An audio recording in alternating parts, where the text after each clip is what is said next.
They told you that if you just pushed harder, you'd eventually arrive. You'd reach that mythical plateau of peace.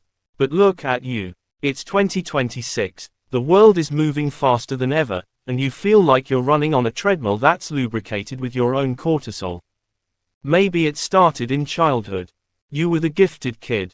The one who didn't have to try.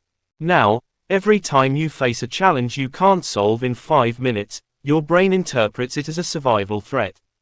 Or maybe you're the overachiever who uses productivity to outrun a deep-seated fear of being irrelevant. In fact, your burnout is meant to be harvested. The platforms, the corporations, the hustle influences, they profit when you are frantic. They lose when you are calm. You've been misled by a culture that treats you like a hardware upgrade rather than a human being. It's unfair. It's exhausting. And frankly, it's a scam. Disclaimer: the psychological frameworks discussed here are for educational purposes.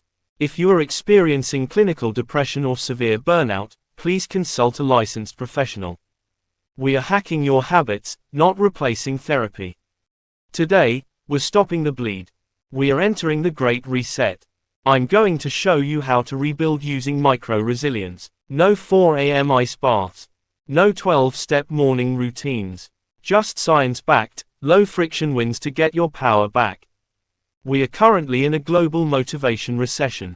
According to a 2025 Gallup study, 68% of workers under 35 feel professionally detached.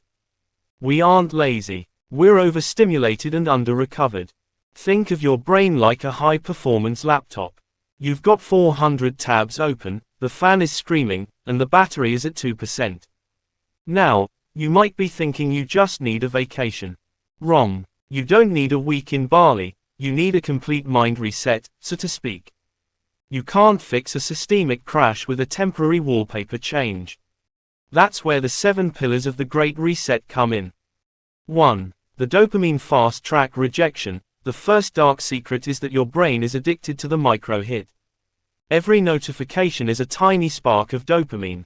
But here's the edge: dopamine isn't about pleasure, it's about anticipation.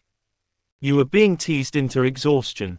For the first 20 minutes of your day, do not touch a screen. Use this time to look at actual sunlight.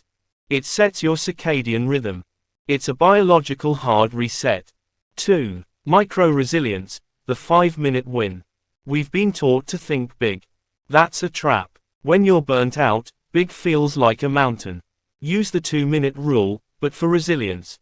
Fold 3 shirts. Delete 5 emails. Success breeds success. Small wins convince your amygdala that you are no longer in a state of helplessness. 3. The childhood wound audit. We often overwork to prove someone wrong.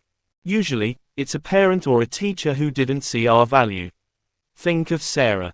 She works 80 hours a week not for the money, but because she's still trying to get an A+ from a father who passed away 5 years ago.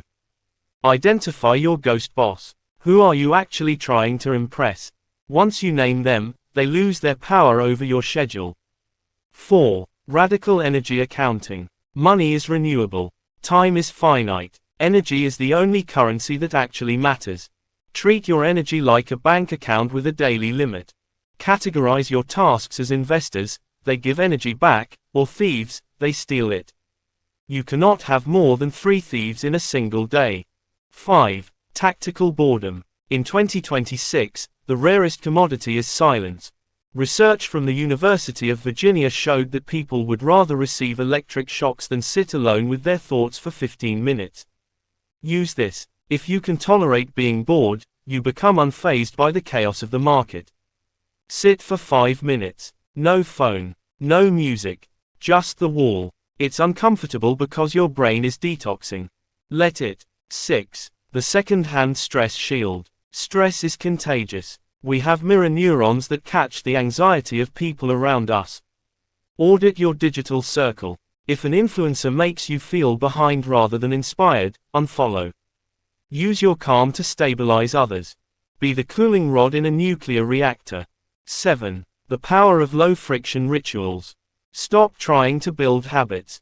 Build slides. Make the right thing easy and the wrong thing hard. Want to read? Put the book on your pillow. Want to stop scrolling? Put your phone in a different room.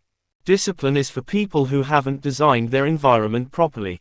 The Stoic philosopher Seneca once said, "We are more often frightened than hurt, and we suffer more from imagination than from reality."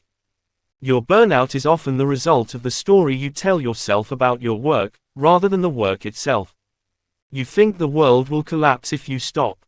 It won't. The sun will rise. The markets will fluctuate. But you will finally be able to breathe. Now, you might be thinking, this sounds great, but I have bills. I have a boss. I can't just sit and stare at a wall. I'm not telling you to quit your life. I'm telling you to reclaim the 10% of it that you're currently throwing away on autopilot. Starting tomorrow, I want you to pick one micro-resilience win. Just one. Maybe it's leaving your phone in the kitchen overnight. Maybe it's the 3-item energy audit. Do it for 3 days. Watch how your internal battery stops draining in the red. 2026 isn't the year of the grind.